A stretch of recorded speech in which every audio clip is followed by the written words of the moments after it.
मध्य प्रदेश का कल स्थापना दिवस था और प्रदेशवासियों को सबको हमको गर्व महसूस होना चाहिए कि हमारा प्रदेश की स्थापना के दिवस को लेकर भविष्य का मध्य प्रदेश कैसा बने।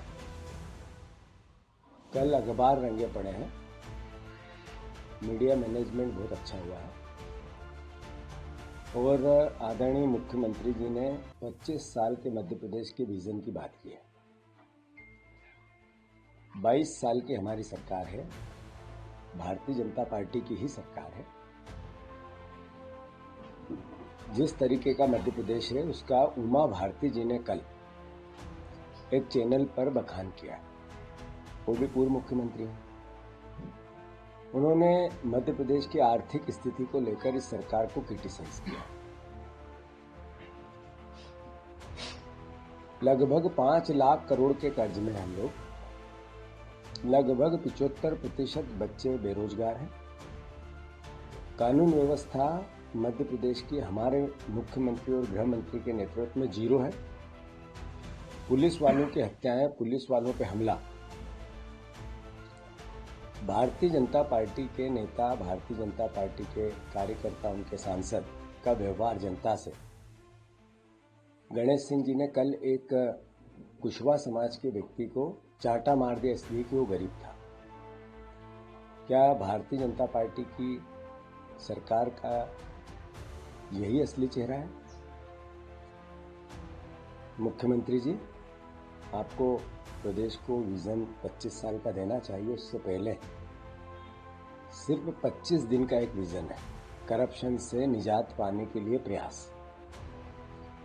मैंने कई बार बोला कि आपकी सरकार 50% कमीशन की सरकार है और ये तथ्य और तर्क से बोलता हूं मैं, कभी बयान और भाषण में नहीं बोलता।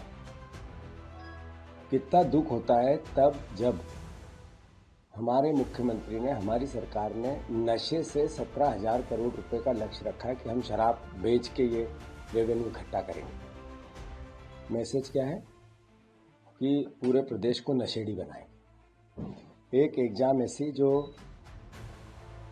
बिना धांधली से पूरी हो गई हो, नहीं हुई। मध्य प्रदेश का कई बार काला चेहरा मध्य प्रदेश का देश में हुआ, दुनिया में हुआ। बीजेपी के नेताओं ने आदिवासियों पर, दलितों पर पेशाब किया, अत्याचार किया, हत्याएं की।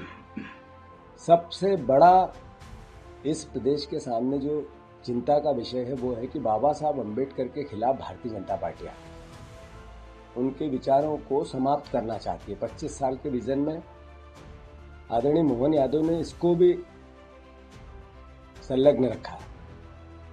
बीजेपी से जुड़े हुए लोग लगातार बाबा साहब अम्बेडकर की अवहेलना करते हैं, चुनौती देते हैं कि संविधान के निर्माता वो है या नहीं है, और बीजेपी उनको सपोर्ट करती है। उनकी मूर्ति जब हाई कोर्ट के परिसर में नहीं लगी, उसके पीछे सरकार का पूरा मोटिव है। ओबीसी के परिवार के लोगों 27% आरक्षण पिछले 6 साल से बीजेपी ने रोक रखा है। मोहन यादव ने रोक रखा है। 100 करोड़ रुपए वकीलों को दिए गए और लगातार तारीख बढ़ाई गई, अभी भी उसी प्रोसेस में चल रहा है। सारे कर्मचारी, सारे पंचायत के पदाधिकारी बीजेपी के यातनाओं से ग्रसित हैं। जो वेतन भोगी है, जो डेली वेजेस के लोग हैं, 27 विभागों की तनख्वाहें नहीं बढ़ रही। इसके पलट मुख्यमंत्री हवाई जहाज खरीद रहे हैं 200 करोड़ रुपए, 200 करोड़ रुपए से। मुख्यमंत्री 25 लाख रुपए रोज हवाई जहाज का खर्च कर रहे हैं। और मुझे और तब दुख होता है जब हम ये बात कहते हैं और मीडिया उसको बताती है, लिखती है।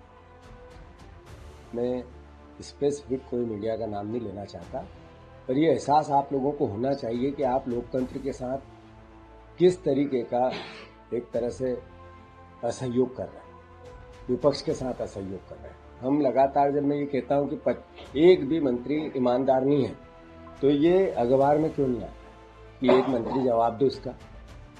ये मीडिया में क्यों नहीं आता है कि एक भी मंत्री को, जब वो 3 बार 5 बार 40% जिस दल के वोट आए हैं उस दल का अध्यक्ष ये कहता है एक भी मंत्री सब बेईमान है, अली बाबा 40 चोर। मीडिया क्यों सवाल नहीं पूछते कि विपक्ष ने ये कहा कि बताओ कि मैं एक ईमानदार हूं, एक भी मंत्री आके बताए कि हाँ मैं ईमानदार, और उसके बाद भी अगर हठधर्मिता करी तो भविष्य का 25 साल का रोड मैप मध्य प्रदेश का कैसा बनेगा, चिंता का विषय है। सीएम साहब ने साफ कहा कि उनके 55 साल, सीएम साहब ने सही कहा, क्योंकि 50% करप्शन हमारे 55 साल में था। हमारे 55 साल में नेताओं की हठधर्मिता नहीं थी, लोगों को सांसद मारते नहीं थे। हमारे 55 साल में हमने शराब को घर घर पहुंचाने का प्रयास नहीं किया, हमने धांधलियां नहीं की एग्जाम्स में, किसानों को इतनी यातनाएं नहीं दी, किसानों को 97% गरीबी में भी कर्ज में नहीं लाया। सही कहा। आज से जिलाध्यक्षों का प्रशिक्षण शुरू हो रहा है, क्या कुछ SIR को लेकर पूरे प्रदेश में जिस तरीके का वातावरण है, बीजेपी और चुनाव आयोग मिलकर बिहार में जैसे 65 लाख नाम काटे गए वैसा ही षड्यंत्र यहाँ रचना चाहते हैं।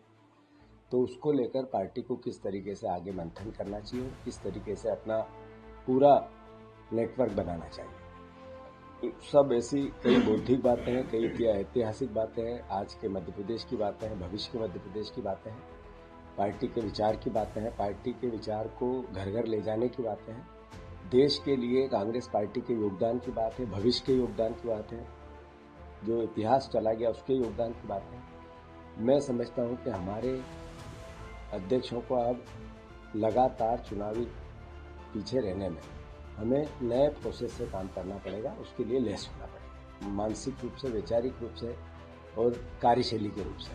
तो वो सब तमाम बातें अलग अलग उसके सब्जेक्ट हैं, जब जरूरत लगेगी तो हम मीडिया में और प्रदेश में पहुंचाएंगे। 65,000 बूथ हैं, बूथ लेवल 70-71 70,000 बूथ हो गए हैं। तो कैसे कांग्रेस पार्टी के पास बूथ लेवल के अधिकारी हैं जो तैनात करें ताकि 100% BL है। 5-6 तारीख तक चुनाव आयोग ने हमारे रजिस्टर्ड हो गए। सर, रीवा सांसद का भी एक वीडियो वायरल होता है। ये जो शराब का विषय है ये राजनीतिक विषय है। ये जो शराब का विषय है ये किसी को क्रिटिसाइज करने का विषय नहीं है। नशा जब 17,000 करोड़ रुपए सरकार ने लक्ष्य रखा है तो कौन पिएगा? वो हमारे ही बच्चे पिएंगे, हमारे लोग पिएंगे। जितनी शराब रेवेन्यू इकट्ठा होता है उससे 2 गुना अवैध बिकती है, ये सारे रिसर्च बोलते हैं। अगर 17,000 करोड़ रुपए हम रेवेन्यू इकट्ठा करेंगे तो 17 दूनी 34, 17 किया 51, मतलब 50 डबल सीधे अवैध शराब बिकती है। जितना रेवेन्यू इकट्ठा होता है उससे सीधे डबल। अभी सांसद महोदय ने जो कहा मैं उसको क्रिटिसाइज इसलिए नहीं करूंगा कि चिंता जाहिर की कि आखिर प्रदेश में अभिभावकों का भी, समाज का भी, सरकार का भी और मीडिया का भी, मतलब एक तरह से परसेप्शन बनाना चाहिए कि नशे से मुक्ति कैसे मिले, ये पॉजिटिविटी है। तो मैंने किसी बार बयान दिया और उसको सहयोग किया किसी ने, मैं इस पर नहीं जाना चाहता, प्लस और माइनस क्रिटिसाइज, राजनीतिकरण भी नहीं करना चाहता। ये एक मध्य प्रदेश की समृद्धि का विषय है और इस समृद्धि के विषय में हम सबको मिलकर नशे से मुक्ति बच्चों को कैसे मिले, नशे से दूरी बच्चों की कैसे रहे, इस पर काम करना चाहिए। सर, आपका एक वीडियो बनाया जाएंगे, बीजेपी कह रही है अभी तो सरकार बनी नहीं और ताजपोशी शुरू हो गई। बस यही लड़ाई है, बीजेपी को बताएंगे, हमें पता है 3 साल बाद क्या होगा। 100% कांग्रेस की सरकार 170 सीट के आसपास लाके बनेगी। 100%, 110%। बीजेपी की सरकार क्यों बननी चाहिए? इसलिए कि उनने घर घर बेरोजगारी पहुंचा दी, इसलिए कि वो रोज लूटते हैं लोगों को, इसलिए कि गणेश सिंह चांटे मारते हैं लोगों को, इसलिए कि मोहन यादव ने छूट दे दी सबको, मंत्रियों को लूटो लूटो। हमारे मुख्यमंत्री की जो व्यक्तित्व है उस पर करप्शन के इतने धब्बे लग गए। अभी से आम जनता में जाओ, सर्वे करो कि हमारा मुख्यमंत्री भ्रष्टाचारी है या नहीं है, चेक करो। बताना भी सही है, मैंने बोला ये टीवी पे बता देना, थोड़ा बताते तो हो नहीं, आप जनसंपर्क के कहने में रहते हो, ये भी बोलना पड़ेगा। अगर मैं भी वॉच करता हूँ, हम भी राजनीतिक दल है, हमारा भी अधिकार है आप पे, आपका भी अधिकार है हमारे पे।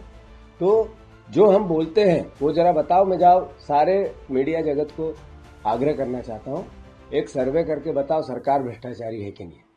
कर लोगे? नहीं करेंगे, मुझे पता है। तो आम जनता में धारणा बन गई, ये सरकार रहेगी नहीं, कांग्रेस आएगी। तो सर क्या मान लिया जाए कि अभी से पद तय हो गया है डिप्टी सीएम कार्य प्रस्तुत के लिए? नहीं, ये विषय ये नहीं है। विषय सरकार बनने का था, हमने बता दिया, और हमने जो बयान दिया सोच समझ के दिया। ठीक है।